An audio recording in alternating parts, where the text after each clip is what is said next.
What if I told you the biggest lie you ever believed about yourself is your identity? Would you believe me? Let me cook. If you're a deep thinker, you're really going to love this. Your identity is an entity, and that entity has a personality. Now, what do I mean when I say this? When you were born as awareness. You were born as consciousness. You weren't born with an identity. One was actually given to you.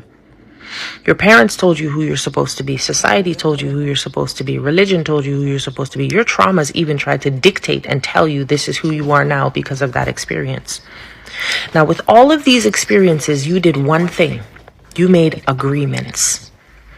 And those agreements are actually what builds and keeps the entity that you call me, I am, alive.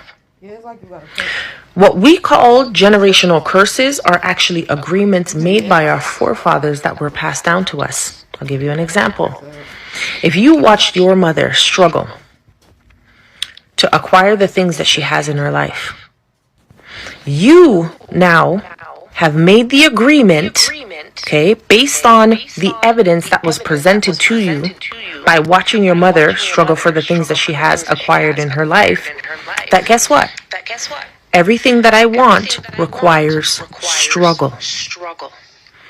If you were abandoned by your father or your mother, one of your parents stepped out of the home and left the home, you made an agreement that guess what? People always leave.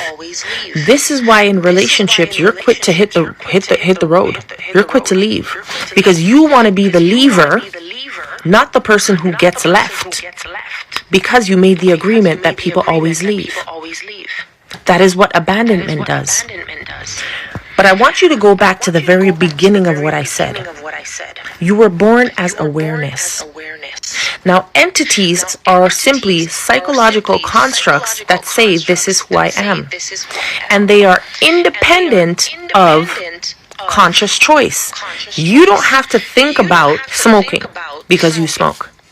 You don't have to think about the way that you react when you react to certain conversations or certain experiences. You don't have to think about these things. Because why? The entity has habits, perspectives, preferences, fears, expectations, all those things. Now, I'm challenging you to think about this.